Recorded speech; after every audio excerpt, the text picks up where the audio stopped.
Hi guys, today's video is called I Used to Be a Narcissist, question mark. And the question mark is because I'm not really sure. I don't know if it counts. But when we have a narcissist parent and we grow up with them, they raise us from birth, that's all we know. We only know what they teach us, what they show us. Even though with a narcissist, it is a lot of do as I say, not as I do. We still pick up on what they do and we tend to mimic them. We become a product of our environment. Unless we learn anything in school or hanging out with friends, if we're allowed to hang out with them,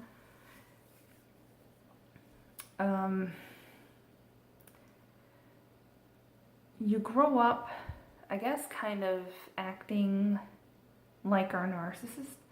Like, they say that, like, all kids are kind of narcissists because they're kind of selfish and everything, but they're not really a narcissist because they grow out of it, and there's a very small percentage that stay narcissist, and the ones that do stay is usually because of some sort of abuse or something traumatic that went on in their childhood. Now, I didn't understand, and I will fully admit I acted a lot like my mother up until, God, I would say my 20s. I had no idea what was going on. And I finally, something clicked in me where I realized that this isn't right. And there are things that I did in my past that she has kind of done. Like, for instance, pretty much every single person in my family, on both sides, my mom's and my dad's, my mom has badmouthed and said nasty things about these people, and quite a bit of it had to do with the fact that, they wouldn't give her money or help her out. But when you have your hand out all the time, people are gonna stop giving you all their money. So when she's bad-mouthing all these people behind their backs, even people that she's friendly with and family members that she hangs out with on a constant basis. I know one of my cousins, he visits her often, and she's done nothing. I don't think I've ever heard her say one nice thing about him his entire life. And she's very fake. And she acts like she loves him, but she doesn't. Narcissists are not capable of love. In any case, acting like her, I would kind of say things in front of people, whereas my mom always said things behind closed doors. But I didn't connect the two, that she would say it behind their back and not to their face. I was just mimicking her and saying stuff to their face. Like, I remember, Lord, one time, another cousin of mine, she had a stepson, has a stepson, who's a little older than me. And he was having a hard time financially. My mom always talked crap about both of them, and also my cousin's husband, who is now deceased. But she would say all these things to me, and then I guess I kind of repeated some of it sort of in front of my cousin, and something about my cousin was sending stuff to her stepson, like toothpaste and toothbrushes and stuff like that, that I guess he was having a hard time being able to afford. And I said something like, oh, he can't afford toothpaste. It's $1 at the dollar store, something like that. And the look on her face was like shock and horror at the same time. And I feel awful that I didn't at the time, because I was just acting like my mother. I thought that, confronting people like that or saying something like that was okay, because she did it all the time. And then there are also times, basically my whole life, my mother would always, like anytime my dad would call, either to talk to her or to talk to me, she would always berate him on the phone, scream and yell at him, unless she wanted something from him. If she wanted money or a ride or anything at all, she was nice to him. But if she didn't want anything from him and he wasn't going to give her anything, then that's just how it was. And that's how I treated him, because I thought that was the norm, And God, I apologized to my father. I think I was about 20 or 21, something like that. I finally realized that me being like that on the phone with him was just me copying my mother. And like I said, it finally clicked, and I should not have talked to him like that. My mom treated him like crap, and I did the same, because she was always making me feel like he was a terrible person and that's what he deserved. And she did say that he was a terrible person, but a lot of it had to do with money. It had nothing to do with actually being a terrible person. For a lot of my life, I didn't even call my father Dad. My father's name is Richard, so his nickname, is Dick. Well, some people would call him Dick. Not a Dick, just the name Dick. And my mother had a nickname for him. She called him Dick Dunce. My dad was smart, but he played like he was a dunce. But my mom, she just called him Dick Dunce. So whenever I would call, and somebody, like if my grandma or grandpa, when I was smaller or something, would pick up, I would say, hey, is Dick Dunce there? I didn't know what I was saying.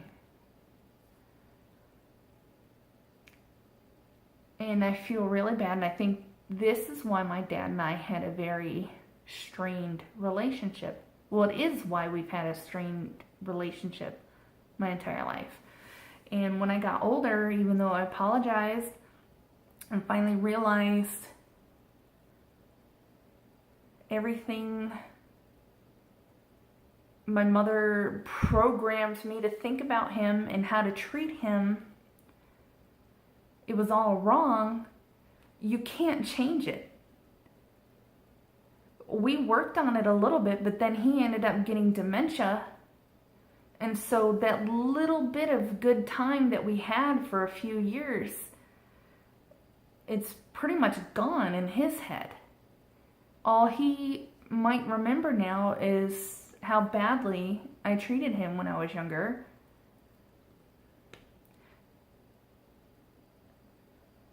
So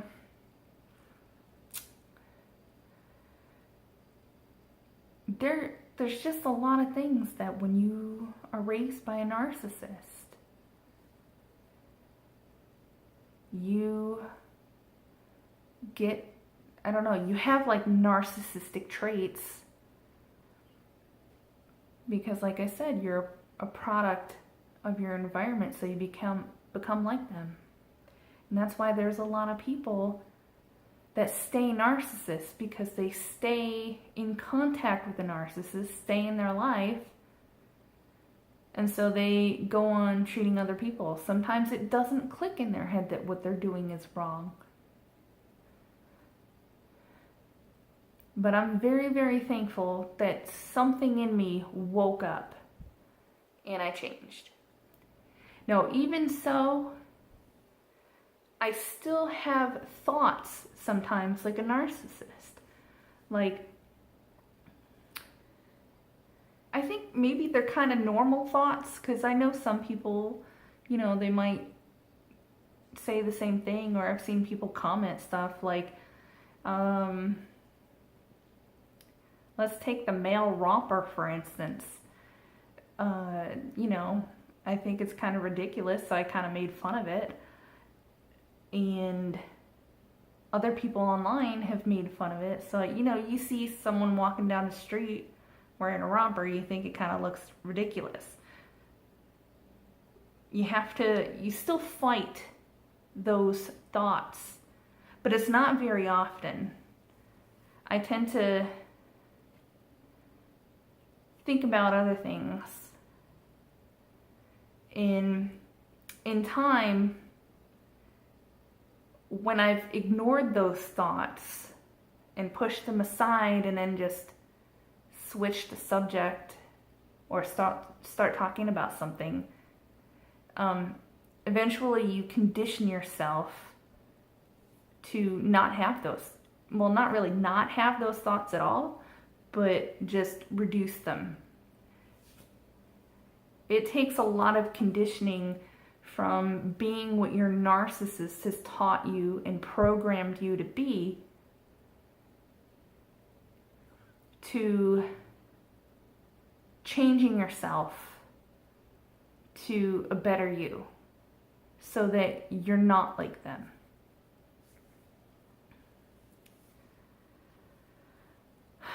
So like I said, I don't really know if I was a narcissist or if I was just a little programmed robot that my mother turned me into. I don't know if some of it was that or some of it was me. I'll never really kind of know.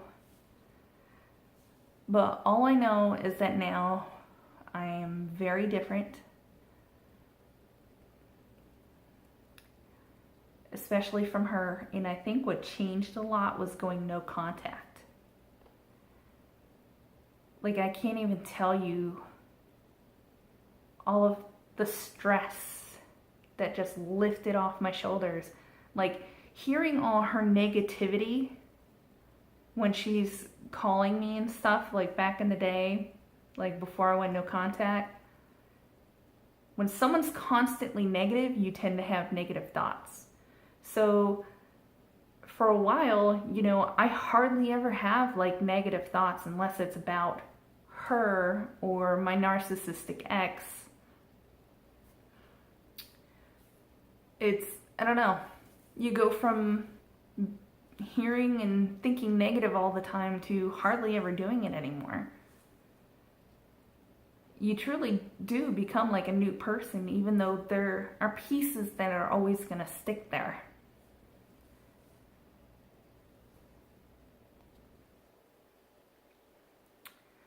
And to kind of go into a little something else is the YouTubers who talk about narcissism.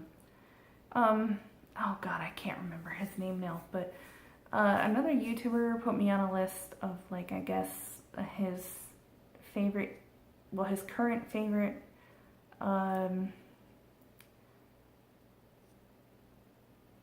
YouTube channels that discuss narcissism, which is actually, you know, pretty decent honor considering he had like I think a few thousand subscribers.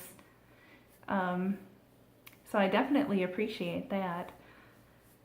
But he kind of was talking in his video about other YouTubers who are narcissists or who are genuine, stuff like that. So it kind of got me thinking, because I've watched a lot of videos before and I'm like, wow, they kind of seem like a narcissist, but I didn't want to think negatively, because it's possible. Because when you grow up with a narcissist, you can be a narcissist with them and be one forever and never change.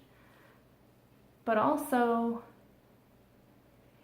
as I look at a lot of videos, I see a lot of people hurting. And the thing is when you're trying to heal, you go through so many different stages. And one of them, which is anger. And you go through anger for quite a while, especially when you go no contact. But if you stay in contact, the anger's just always there and you're always bitter. So if you see a YouTuber who's still in contact with their narc and the YouTuber seems like they're being a narc, it could possibly be that they're just venting and still angry at their narcissist. Especially because for some reason they still have to be in contact with them. As I've learned in my group, like I said, everybody goes through different stages.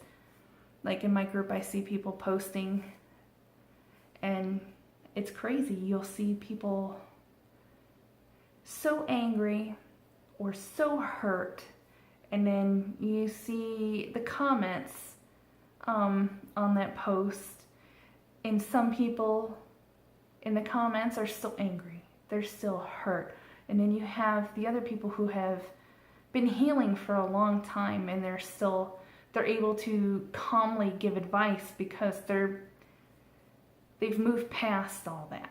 So they're not crazy. It's not crazy that I want to look. They're still not excited, you know, very vocal and, like I said, angry. So between my group and then watching other YouTubers who talk about narcissism, I can notice people in different stages, but sometimes certain stages mimic narcissism. So, like, just don't, I guess, discredit people and think that they are narcissists because maybe they're just they're in that stage of trying to heal, maybe.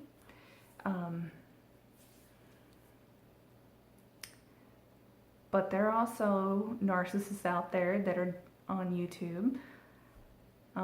I did a video on one the other day, or last week.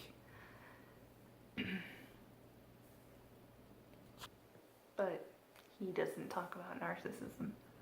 Well, the only narcissism he really talks about is trying to take fake online quizzes to prove that he's somehow not a narcissist. The other thing I wanted to add was, like I said, I can't remember his name, the guy who had a list of YouTubers who talk about narcissism that he likes. He said something in his video that I hadn't realized before, but he said that he noticed that there are YouTubers out there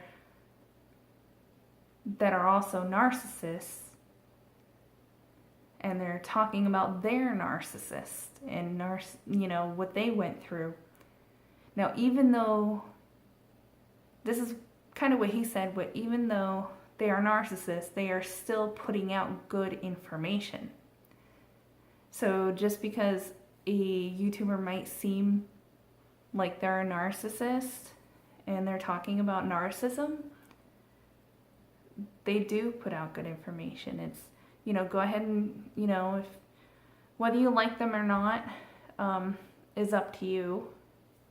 You can keep watching them, but there's a lot to learn. A lot of us seem to put out some of the same stuff, we just reword it differently. Anyway, so if there was ever a time that maybe you thought you were a narcissist and kind of popped out of it or grew out of it, or if maybe you think you might still be one, you can go ahead, comment below. And I try to get back to some people. Some people comment, of the same people comment a lot, so I don't reply to like every single comment. And some of them, I don't know what to say. And sometimes I see the comment, but I don't have time to reply, and then later on I kind of forget about it. And then I just don't go back and comment. And then like a week later, I'll go and be like, oh, I forgot to comment on this person or reply or something, and then I'll have to go back. Crazy life. Anyway, just go ahead, comment, and I'll try to reply back to you. Take care.